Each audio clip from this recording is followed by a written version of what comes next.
It's great to be here to talk to you today. You heard all my background, and I'd be happy to talk to that in the Q&A session as much as you'd like. Probably one of my proudest accomplishments, though, is I have 3 children, and 2 of them are actually here at school right now. I don't see them, though, but would you please raise your hand? Oh, there they are. Nice to see you, boys. I would have seen you last night, but you were out partying, so I couldn't do that. No, just kidding. They study all the time. It's really an interesting time to be talking about leadership. You know, it's certainly an unprecedented time. I don't think I have to tell all of you that. And in addition to a crisis in our economic situation in the world today, I think we also have a crisis in leadership. And if you think about how many leaders, whether it's in the business world or other organizations, have fallen, you know, that says a lot. And I think, you know, you all have the opportunity to take a hard look at that and ask some questions about why that's going on. There was a study recently that CEO credibility is at an all-time low, and that CEOs are somewhere between a villain, a liar, and incompetent. And those are the highlights of the study. So it's, you don't feel really like people look to you and say, oh, wow, you're a CEO. Aren't you a great person? But you know what? They're not all the same. And I think we have a lot to demonstrate that some bad examples are not the ones we should follow. So what does that mean for all of you? I think more than ever, there are huge opportunities for great leadership. And here at Stanford, having the opportunity you have with the peers you have, which is an amazing group just to get into this school, and the best respected professors and instructors, you know, what a wonderful experience to learn a lot and learn what it means for your own leadership. As you heard about my background, I had a little bit of a, you know, different unconventional path. When I got out of school, it was a recession out of undergraduate. I had no money. And I just started getting odd jobs. And I worked at the post office sorting mail. I went to college, paid my way through, and I'm sorting mail. And I said, boy, what a great accomplishment. I know every zip code in Illinois. But it was, you know, they paid me, and it paid my bills for a while. But, you know, it taught me a lot. It taught me a lot about how to treat people in leadership. So as I experienced sorting mail, working the night shift, by the way, you learn what meal do you eat when you get out of school? You know, is it breakfast, lunch, dinner? When do you sleep? It really is a challenging time. But it's a boring job, a really boring job. And I looked around me and saw a lot of these people were going to do this for their whole life. And what I also learned is it was a boring job, tedious, a night seemed like forever, and the people who were leading that or managing that made it even worse. And I will never forget that, and saying, you know, how do you find a way to bring dignity and some element of fun, if possible, to a job that's tedious? And for the rest of my career, you know, I'd be managing people that were in situations like that. So I remember how I felt, and I think that was one of the best lessons I had, even though it wasn't, you know, a glamorous job. You know, it certainly taught me a lot. Now I have the opportunity to lead Sara Lee, which roughly 44,000 people. We're $13 billion in global sales. And you heard some of the brands. What people don't know mostly about Sara Lee is that it is such an international company. We do sell in 200 countries. We're the world's 3rd largest coffee provider. And if you're in Europe at all, you'll see the brand name Dow Egberts, Maison du Café, different names by different countries. And up to 70% of our profit comes outside the United States. So if you say Sara Lee to anybody, you usually say cheesecake. And in reality, that's probably the smallest part of our company. So, you know, we recently entered this new era of presidential leadership, and in this crisis, the topics of leadership and management come up all the time. So I'd like to spend a little bit of time talking about our own experience and what we've had to deal with and what that means to me and to us in the company. And everybody has a different definition of leadership. And someone once told me, you know, the best thing to find out is if you turn around and anybody's behind you following you, you're probably leading. And it's a great opportunity to set the tone. But really, a leader is really someone who inspires people to act and to do the right thing. Not just to get things done and check the box, but to do the right thing. And even if it's unpopular or difficult, it's something we all have to do. I think leaders need to participate. It's not just watching over things. A leader listens, leads, and learns during the process, and has to make some tough decisions many times. But that leader also accepts blame for failure and shares credit for success. In essence, a leader leads. So I try to be the best leader I can. Certainly I'm not perfect. But what I find most challenging about my job now, the one I'm in, is that it's necessary to make investments for the long term. You have to do that because you're setting the course for the future. but the pressure on the short term is just extraordinary. You know, I think all of you see it, read it about it, but it's, you know, quarterly earnings, it's this month what's going on, it's next month, and the long term is really what's going to matter if you're going to make a sustainable difference. So I call this managing for the long term in a short-term world. So we see our government dealing with these issues right now. They're trying to figure out what short term do we need to do, what stimulus package, but also how do we do it in a way that really affects the long-term health of our economy and trying to get it back on track.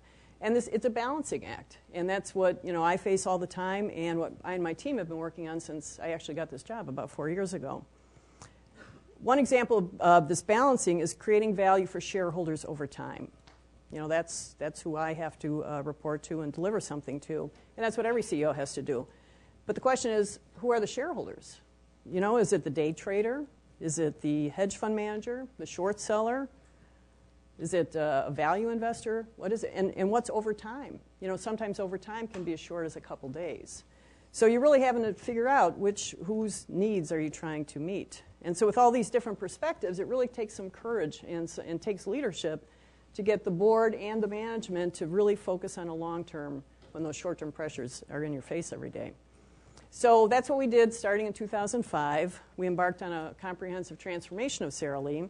And at that time, as Dean mentioned, we were a holding company. We had a disparate group of companies reporting into a central location, but just merely sending their profits in, and that was about it. So they're very independently run and didn't have a unifying purpose. And things were going okay, but we knew if this was going to be successful for the long run, that model wasn't going to work. So we announced a lot of changes, and the changes really shook the foundation of everything that was in the company. But we knew we had to do it to be competitive over the long term and to get our costs and get some synergies across these companies.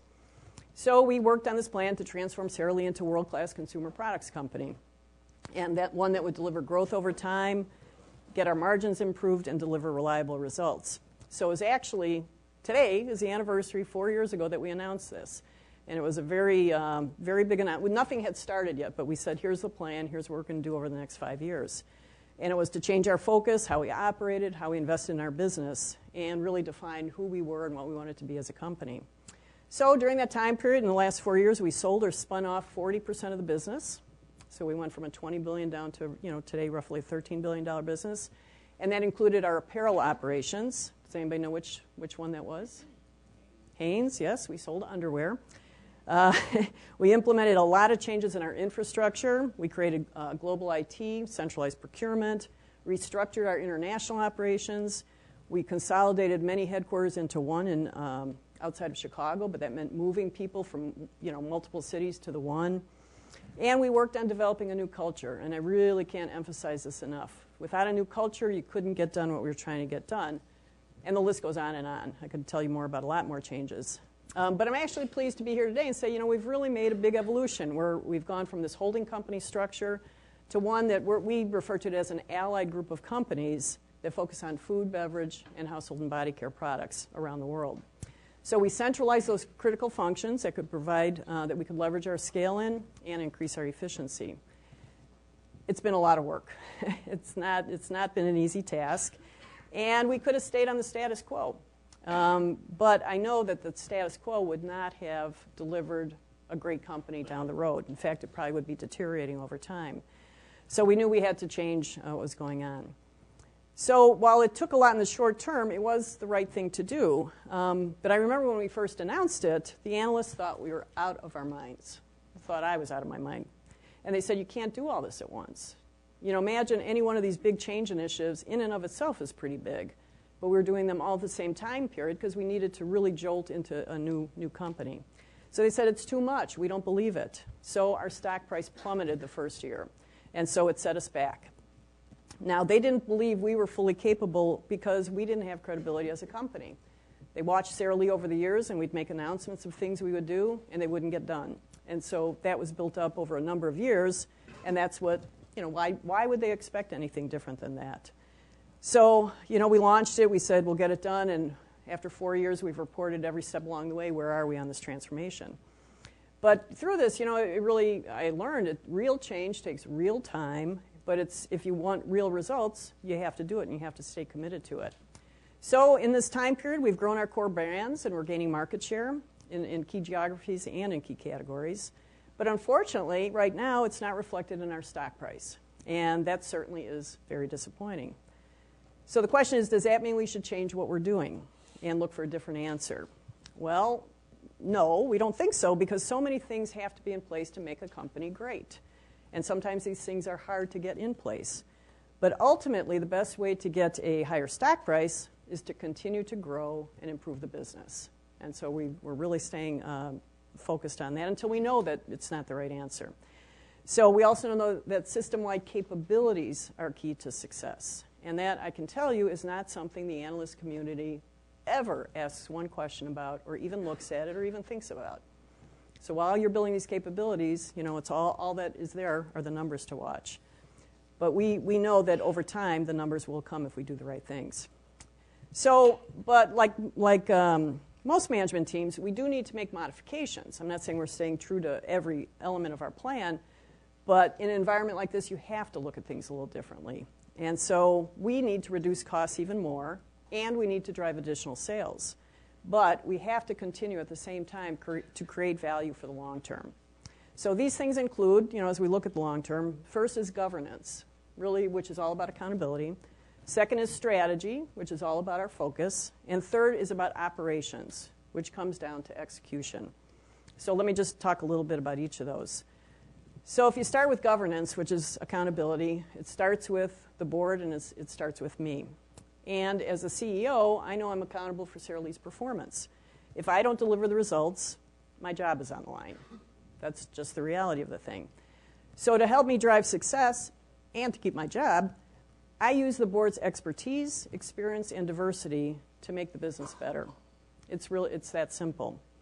So good governance, which you read a lot about these days, it doesn't just mean regulations and policies, which there are plenty of right now. Because even if the same rules and policies were in place for every single board, we would find some boards effective and some not so effective. So why would that be? Well, I think it's because even though everybody has the policies in place and can check the boxes on that stuff, in order to make the board strong, you have to have the right people working within a right environment. So, sometimes what happens in a boardroom is kind of a mystery to people. But if you create the right environment, you can get very good help and support from the board. So, as Dean mentioned, I've served on many corporate boards, and I can tell you that every single one of them are different. They do not behave the same. So some require you to do nothing more than show up, attend the meeting, listen, and leave. That's not a lot of fun. And others really can take advantage of what a board can offer. Outside perspective, years of business experience, and truly gain the knowledge of all the members sitting around the table. So at Sara Lee, we believe that talent management shouldn't just focus on employees, it should encompass the board as well. So we've changed our board as the company has changed. In fact, only 5 of our 13 current directors are there still from the pre-transformation days. So one example of how we've changed, we actually have an activist investor on our board. Last year, a hedge fund purchased 7% of our company. And in working with them, as one of our share owners, we said, it'd probably be, they're actually smart people, they ask the right questions. So we approached their CEO about being a board member. And he joined almost a year ago. And while a lot of companies fight this situation, we embraced it because we knew he was going to have to ask tough questions, he was going to push on tough issues, but raise a lot of things that we should be thinking of. And I believe that our board is much stronger now that he has actually joined. So we've also worked hard to create the right environment for these board members. So as a result of a climate of transparency and openness and talking about the business issues, they ask the right tough questions, they tackle the tough issues, and they encourage us to make the tough decisions. And I can tell you that's a very helpful spot to be in as a CEO. So now that you have the right people in the right environment working on the board, it's the strategy that guides us. And I'm sure you take a lot of classes on strategy. You really have to have those strategies in place because that's what guides the long-term direction. And the plans that define the parameters around where we allocate capital, where we have long-term innovation, what are the priorities for markets we go into. And then you have limited resources and you have to put them where you're going to have the most success. So we're now starting the next phase of our corporate journey. And we're striving really to outperform the market in which we're competing against and build sustainable advantage in the marketplace. So I'm convinced that we're going to have a resulted increased shareholder value as we execute our plan, which brings me to my next point, which is about operations. Now, many would argue that the most important component of companies' ability to get to the long term is the ability to execute. And sometimes this is the least glamorous thing, but really I think probably one of the most important. So when we started on our transformation, we basically changed how we operated. And the underlying theme we put in place was continuous improvement, because it's the basis now for everything that we do. Whether it's continuous improvement in processes, infrastructure, our organization, or our product portfolio, we worked as a team to make sure that we had a common goal in the pursuit of the common goal, and then we all worked to improve it as we go. So we knew that we had some long-term challenges that would need long-term fixes, not quick ones. So solid execution is really what's helped put us on the path for renewed prospects for growth and profit. So you got good governance, you have a clear strategy, hopefully you have good execution. Our continued success, though, is going to hinge on the ability to recruit and motivate the best people. You know, if you have 44,000 people around the world, if they give you all they have, you can get there. If they give you half their energy, you're not going to get there. So it starts with a culture. You know, are we all operating in common cultures? Ours is based on the values of teamwork, integrity, imagination, inclusiveness, and a passion to excel. When we hire people, if they can't pass the culture test or the values test, they really shouldn't come work for us. And as leaders, it's to instill that right culture and proper values to stand the test of time. This is something that you have to keep at. So we also have a solid mission. You know, a lot of times these are posters on the wall. I'm sure you've all worked for companies where you had a mission, vision, value statement. Think about whether or not you can remember what it says. I think, you know, a lot of times it's just a poster. But we really wanted to build it with the input of our employees. So we gave people around the world an opportunity to input into that. So we had focus groups from Kuala Lumpur to St. Louis to Chicago to Amsterdam, all around the world. And people commented on what's great about Sara Lee, what is it we're trying to do, what strengths should we retain, and how do we connect it to your own personal job? You know, is it connect? Is it all bringing it together? So we did a lot of listening. We had people, you know, look at all the feedback and whatnot, and really it ended up writing itself in the end. We put it out on the intranet, got comments back on it. And the simple statement is we want to be the first choice of consumers and customers around the world by bringing together innovative ideas, continuous improvement, and people who make things happen. I would argue that there isn't a person in Sara Lee that couldn't quote that for you. They know their own personal role, they know the importance of innovation, and they know the importance of making things better every day. So we're still focused on the same statement, and we're actually happy about that because we haven't found a reason to change it in good times or in bad. So one thing we just recently did relates a little bit to our culture and values. We introduced a program called returnships. And returnships are like internships, really, but they're aimed at people who have taken time away from work, either to take care of families or serve in the military or other reasons. So we offer a chance for people to get back into the workforce in a flexible arrangement, as well as some training and networking opportunities. And we're hoping that these returnships, much like internships, turn into full-time jobs, although they might be flexible full-time jobs in employment. So this is a pool of talent that most companies tend to ignore. And if any of you know people who've been out for a number of years, you can't get interviews. You can't even get interviews. So we open the door, and we've gotten more than 1,000 resumes in a very short period of time. And if you Google it, you'll see there have been endless articles written about this program. So, you know, it's obviously hit a chord and a need for people. But when the media was interviewing me on this, they'd say, why would you introduce returnships now? You know, the economy's bad. Why are you doing this? And with all that's going on in the financial markets, why launch this?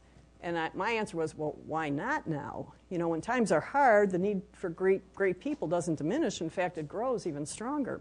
So we need good people to help us get through this. And now's not the time to abandon plans or stop searching for great people.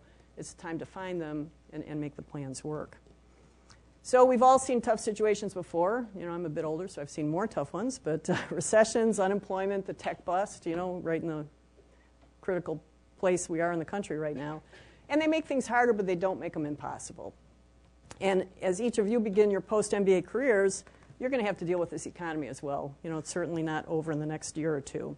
So there are a few things I just want to share about what have I learned about managing in difficult times, or good ones, what I've learned over the years. First of all, this is really a revolutionary thought, but the customer pays the bills. There is no money if customers don't buy what you sell or the service you provide. You have to focus on them always and give them what they want and do it better than the competitors do. And one example I just experienced at Sara Lee is when I first came to the company almost 5 years ago, I called on this company, Cisco. That's S-Y-S-C-O, not C-I-S-C-O. And it happens to be the largest food service distributor in the world. They were enormous, and they had the potential to be a huge company. But the first meeting I went to, they said, not only do we not do any business with you, no one is allowed to say your name in the company. We hate Sara Lee. The guy told me that. He said, we hate Sara Lee. So the relationship had been damaged so much that they didn't even want to talk to us. So we just kept chipping away at it, kept calling on them, you know, like good salespeople do. You know, you bounce back up and go back and try to get them to try something. So we did, and things improved a lot, and the relationship definitely got repaired. And the evidence I have of this is I went there last week, and we were presented an award for being one of their top 10 suppliers. This is out of a list of like 6,000 suppliers they have. We were number 6. I was like, how could that happen? I mean, it was incredible, so fast to move up. And it was really so gratifying because the basics of business is about selling things to customers that they want to buy and giving them a service, and you don't let up until they see that in you. So we know we're making progress. The second thing is reduce, reduce, reduce. And in difficult times, it's even more important to relentlessly eliminate waste and reduce cost. And these are times, and this isn't just chopping heads off, it's finding ways to do things better and more efficiently. So if you take costs out of the business ongoing, you'll be really a good company. But during this time period, if you take even more costs out, you'll come out of the recovery that much stronger. So with our continuous improvement effort, we had a very strong cost focus and a lean mindset across the company. And we've been successful. Our last 4 years, hundreds of millions of dollars have come out. But right now, it's not enough. You know, we're all being challenged with, you know, a competitive marketplace, consumers who are changing their purchasing patterns.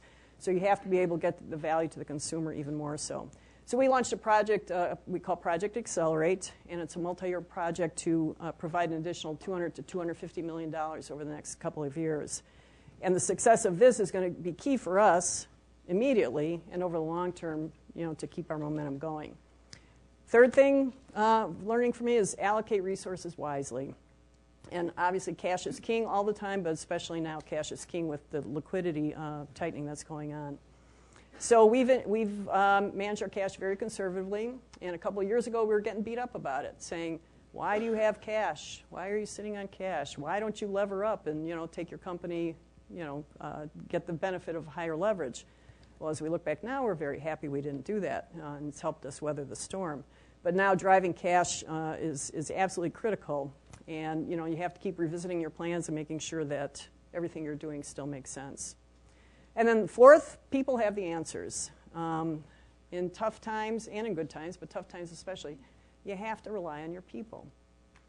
And the employees have the answers. People are closest to the business have the answers before, you know, layers above them even begin to see what the answers are.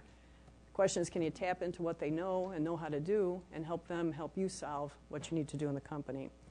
So, you know, one of my favorite sayings is one that Wayne Calloway, who was a former chairman and CEO of PepsiCo, he said, you have 2 ears and 1 mouth, use them in that proportion.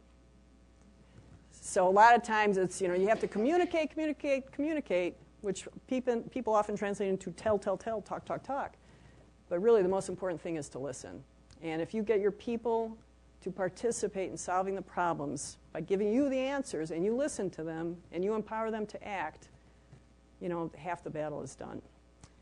So for us, you know, you listen day to day, but we conducted an engagement survey about 6 months ago, and first time we ever did it to 100% of the population. And we got more than 90% participation, all the way from bread route driver to forklift operator to senior management. And what do they think? How are we doing? Are we following our values? Are we empowering people? Are we giving them the freedom to act? And so we have all that data, and it's broken out by geography, and we're now in the process of having teams work on improvement.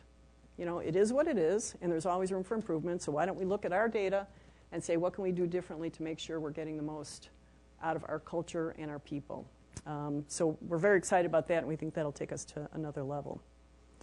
So, and last, to conclude, to then go to Q&A, but leadership really is more important than ever right now. And if leaders bury themselves in their work, which is easy to do, never being seen or heard, that's not going to help. So we've gone out of our way to try to, you know, get out there more. We had an investor conference where we had our senior team talk to all the analysts, sharing our results and where we're headed as a company, talking about our strategies and plans, and then, you know, having an interactive session. And it's easy to stand up when everything's great and give answers, but it's harder when it's tough, but people still want to know, what are you doing about it? And where are you going?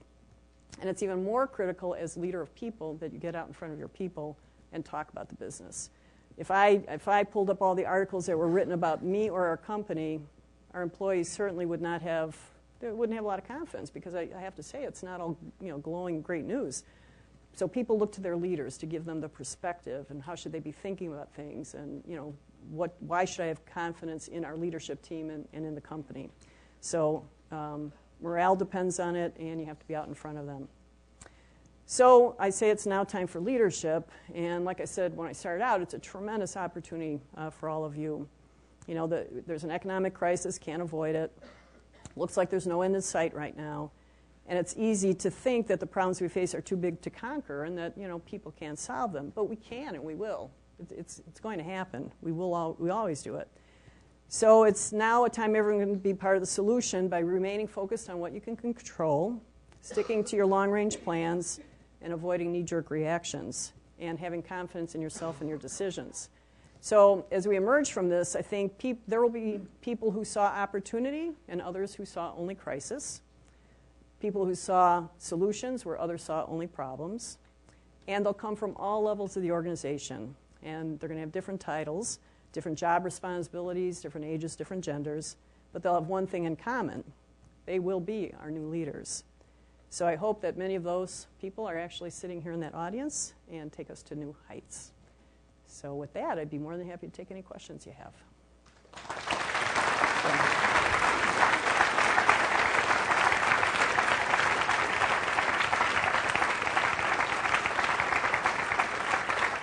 Thank you.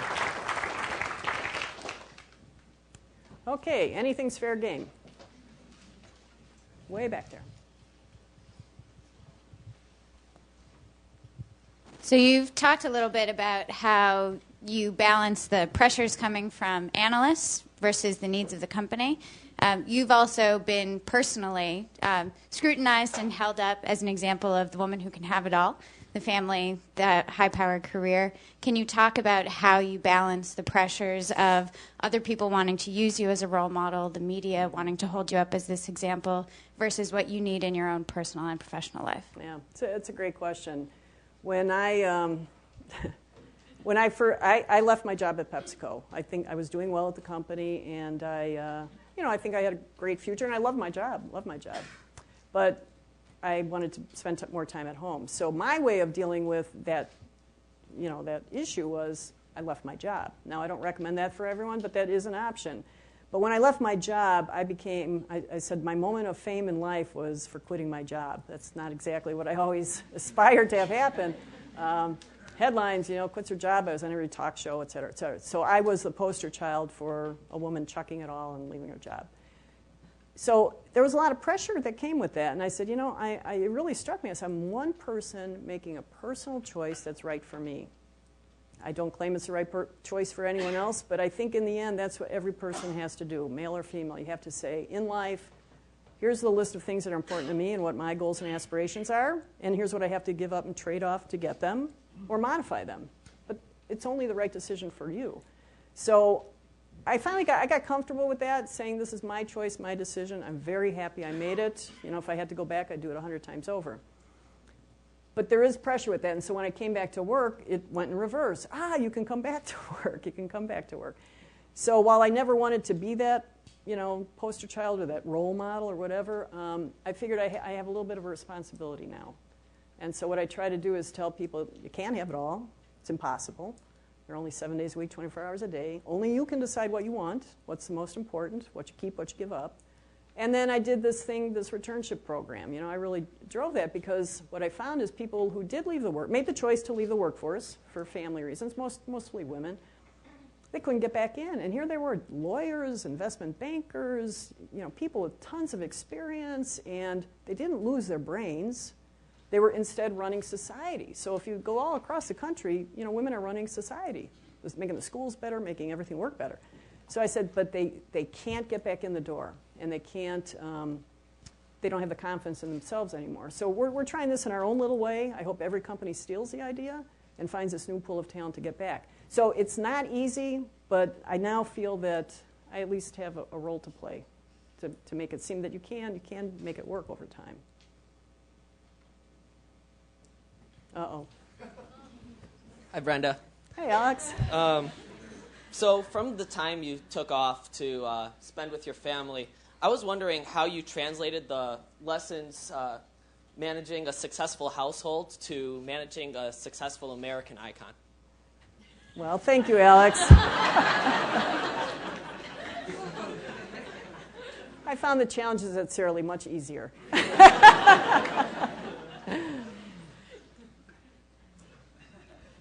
I don't... Look at the products I turned out in my household. I feel pretty good about that. My proudest moment are my children. It's different. It's a little different now, too, doing what I'm doing because I have 3 children. They're all at college, and I go to work. I work. I remember when I worked and my children were at home, you always feel that pressure about wanting to be with your kids, and that's where you feel pressure. Now I actually feel less pressure because I know even if I came home, my kids wouldn't be there. So for me, the timing of how I sequence this actually helped because I could work around the clock and nobody would miss me. It is a balancing act, though. That's what it is. You have to juggle it, make it work. Yes?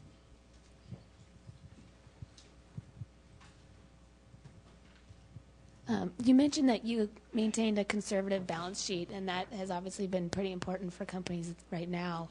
Can you talk about, was that a personal philosophy, or how did you fight that urge to take on a lot of debt and kind of that decision-making process? This is a little bit, too, of managing for the long term. So we knew that we were going to have to stay the course, both from a strategy standpoint, but we also had to have our balance sheet and our financial approach support what we knew we were going to have to deal with all the time. And we had to build in some risk factors. We were launching on things that, were quite drastic for our company. Not drastic, but big. And we said, well, if this goes wrong, this goes wrong, and this goes wrong, that leverage, it's a slim margin that you have to make, have cover issues or cover problems. So that's why we did it. It was against our strategy at the time, protecting us on the downside, till we knew for sure that this plan was taking hold. And actually, the board was very supportive of that. So while the returns, on the stock could have been driven higher if we had higher leverage, we said, what if something slips? We don't want to be walking on that brink of, being illiquid. So it was really against our plan that we built the capital structure. And we looked at it over time and modified it. So we went into a share buyback program over time and did some other things. But it was balancing that capital structure to allow us to achieve what we were trying to do. Yes? And you said everybody knows the vision. How did you impart that on everybody? Yeah. Culture is the hardest thing. How do you change the culture? Is that fair? Culture is the hardest thing to change. Human beings resist change. No matter what, you get used to a certain way. So changing a culture takes multiple years and things that support it. So the things we did to try to support it is, okay, you get a common mission, vision, value, so that's an important first step. Probably one of the most important things that triggers a signal to you're serious about the culture is who you hire and who you fire. So we put in place a very extensive talent review process, and who you promoted said more to the organization than anything you could have said in words. And people that you got rid of maybe we're delivering the results but didn't fit with helping the culture move. So that travels, those kinds of things travel. So it was our talent review process. It was our compensation process, because part of our culture, we wanted to build accountability at a higher level.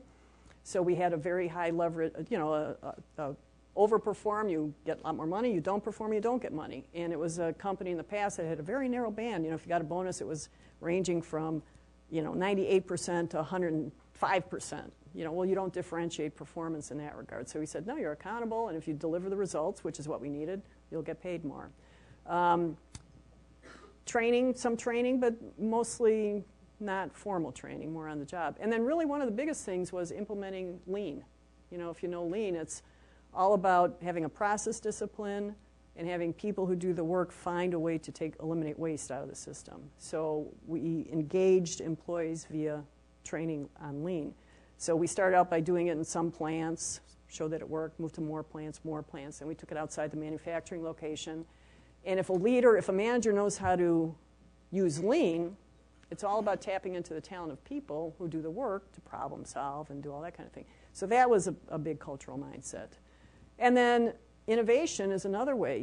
We said innovation is core to our mission statement, so we built in a very strong, disciplined approach to innovation, trying to free people up as opposed to staying, near in, to take chance and to, gamble on things against clear consumer needs, though. So there was process discipline to it. So it was a combination of all these things coming together. And so we're slowly moving. I think this engagement survey is our next step to really get it down to each local level. Some of our divisions are way ahead, and some little work groups are way behind. And so if we can target where we need more improvement, we can work more focused on it. Yes? So I'm wondering, did you ever doubt your ability to be able to get the job done? Or how do you deal with critics who may have doubted your ability to get back into the role? Yeah. Everybody hear that? Okay. I'll just say what's on my mind. I'm my worst critic. I'm my own worst critic. And fear is a great motivator. So I always see everything I do wrong, and I don't like to fail, and I don't like to fail other people. So I've had my own doubts. I've had my own self-criticism. But you have to. But that motivates me more, just personally, what motivates me more. So there comes a point where all the critics, I was blasted. I was blasted in the press. Really blasted. And one of my first presentations to the analyst community, a guy stood up and said, why do you think, after spending 7 years taking care of kids, that you can do this job? I go, well, so, I gave an answer, stayed calm. I didn't, throw anything at him or anything like that. Although I felt like it.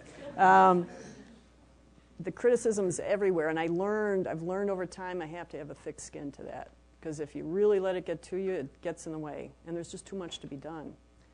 Do I like it? Of course not. You don't like it. So, but I've said to my own team, I go, we should use this as a way to say, we'll show them. That's a little bit what I do. We'll show them. You can criticize us now, but when the numbers are there and our stock price is up, I don't think I'll be hearing from you anymore.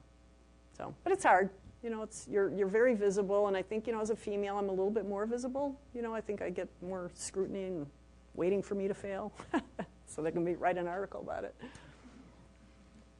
Yes. So I'm wondering, when you put your emphasis on the long term and thinking in the next 5 or 10 years, what sort of big themes do you see facing Sara Lee, and how do you go about the process of identifying them and prioritizing them? Yeah. Well, I'd say for sure health and wellness is a big theme, and we're a food company. So if we don't address that, we will not have products that are relevant to what a big, big consumer and growing need is. They have to taste good, but health and wellness, it's going to be regulated, but there's an underlying current that the consumers, in fact, are looking for more of those options, and, we have to do something about the obesity challenge in the country, in the world, really. So that theme sets direction for us on product development. And so how do we deal with it? We make sure that our R&D pipeline is working on things that deliver against that consumer need. And it might be working with grain suppliers for, a more nutritional grain in our bread like we've done, or, taste profiles that can be delivered without as many calories, or sweetener substitutes, that sort of thing. That's definitely a big trend. That's from a business standpoint. You know, you have to keep looking, you have to keep renewing your long-range plan. Even though I said you have to have your plan, it has to be renewed because things change so fast. A theme of customer consolidation that's been going on for a long time. So that's really what led us to do this transformation, because here you have a customer like, just take Walmart. We had 5 or 6 meat companies calling on Walmart, competing with each other. One hot dog group with another hot dog group calling on the customer. Believe me, the customer did not like that. So we said, you know, it's our issue. We have to bring it together, have one voice to the customer. So there's a theme of the customer and private label and the role that that's going to play in the food category, and figure out how do we get value with innovation and a customer coverage and joint planning effort that deals with these big, not only international, national companies, but international companies. Yes, back here. On your decision to leave Pepsi, what are some other critical decisions that you've had to make, and how have you gone about making them? Yeah. Well, there's some personal career decisions, so I'll touch on those, and if you want to talk about some business ones, we can do that. But I grew, my first big decision was to go to Frito-Lay. I was working in Chicago, Wilson Sporting Goods. You know, before that I sorted mail and was a waitress. Then I got a job. I remember my first job paid $10,000 a year, and I was working in distribution for Wilson. And then I got into marketing. So I said, well, if I'm going to be a marketer, then I've got to get with the big-time marketers. So I got the opportunity to transfer to Frito-Lay. So that was a major pivotal point because it set me on a whole different course. So that was one big move. And I moved to Dallas. Another professional decision was I was in the marketing department at Pepsi. I was the head of a Pepsi brand when Coke reformulated. You're all probably too young to even remember that. But it was a big deal, and so I was on marketing. It was great. You know, I had a great reputation for Pepsi marketing people and all that kind of stuff. And then I was asked to move into a sales job. And it was actually a lower-level job, and it was in the Northeast, and it was the head of sales for our on-premise division, which was, you know, taking syrup to fountain accounts, you know, to put in. And I said, a lower level? How could you do that to me? You know, I'm good. I shouldn't get, you know, a lower-level job. And sales, you know, I'm going from having MBA marketers working for me to having Teamsters, you know, driving route trucks, and unionized and tough nuts, and, you know, all that stuff. Best move I ever made, too. You know, another great move, because it, you know, if you're going to be a general manager and know how things work, you have to be able to, you know, lead people that don't work in the same building as you, that have different aspirations. So those Teamsters, to me, were like working at the post office. That's what they're going to do for their life. Now, how do they come to trust me as a leader, you know? So that was a big personal move. And then, you know, another big one that was pivotal for my learning process was I was having my third child. There he is. That little tot. And I said, and my mother was very ill. And so I said, I have to take time off, 1, to have a baby, and 2, to see my mother. And so I said, that may mean I lose my job and maybe they don't take me back. So, but I said it was worth for the right reasons I did it. So I left, and when I came back, there wasn't a role. That same role was gone. But Pepsi let me come back to work. They just didn't have this same job for me. So the person at the time, who was the CEO of the beverage group, he gave me a job of all this stuff. You know, do this and this and this and this and this. So I called myself Miscellaneous. There was no job. It was just a bunch of stuff.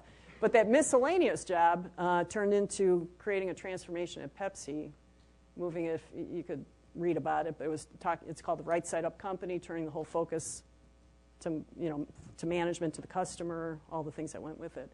And that taught me so much about changing a culture, massive change in an organization, and I've leaned heavily on that as I've gone to Sara Lee. So there's three career points, and you have to take a little risk with your career, you know, and it may not seem right at the time, but if you can always say, hey, I'm going to learn a lot more in this next role, you ought to do it. If you keep doing the same thing, you'll be great at it, but you'll not broaden yourself to be able to take on the bigger jobs. Is that okay? That answer? Yeah. Give an example of a big leadership challenge that you faced that you didn't feel particularly prepared for, and how in hindsight you might be better prepared or handle that differently? That I was not prepared for. I'd say I wasn't as prepared as I needed to be to deal with the external analyst investor community. You know, when in the role I'm in, I have to be that spokesperson, and I don't think I was as prepared as I needed to be. I didn't realize what it would be like as much. You know, I had dealt with them before, but I wasn't the person on the point. So if I had to do it over again, I think I might talk to more people, get lessons learned from other people, other CEOs, talk more about that, get advice in terms of how do you deal with them, tell the story, you know, because I made a big mistake. When we first announced the transformation, I made a huge mistake, and I link it to this thing I'm telling you about. We laid out the plan, a 5-year plan from a company that didn't have a lot of credibility, and we said by fiscal year 12, our fiscal year 12, we would hit a 12% margin. So that's all we were being measured against during the time period. And when we wouldn't have that trajectory as fast as it did, or we slipped, terrible, they're never going to hit the 12% margin. We told you you'd never do it. I never should have given them a number. It was too far out. It was too precise. There was too much distance to travel without knowing the ups and downs of what we were going to face. So that was a mistake. And someone probably would have told me, don't be that precise, but I didn't know that. So we've been recovering from that. You know, so we finally said, forget the 12%. We're just going to make progress. We'll tell you when we get there. And the whole question of guidance to the external world is a big subject. You know, you probably can't. People are moving away from giving as much because you get slaughtered by your own direction. Last question. Yeah. As CEO, how do you balance managing and leading? So just the details versus the big two different things. You know, absolutely two different things. What Peter Drucker said, management is doing things right and leadership is doing the right things, right? Two difference. You have to do both, or you have to have people to support you doing both. So I think more of the burden on me is leadership, because you have to bring the whole organization along with you. And you have to make sure that you're setting clarity of where you're going so everybody knows. And you have to inspire people to, you know, step up, that it's worth challenge. Now, at the same time, we have tasks to do. And so my managerial part of it is clarity of who's doing what the timetable is, using my meetings to track progress against it, having scorecards on key metrics, you know, using process discipline to make sure it's in place. How do I know it's in place? I got to track the metrics. So it's really the balance of it. So you can't get away from doing both. Is that all right? The last question? Thank you all very much. Good luck to all of you.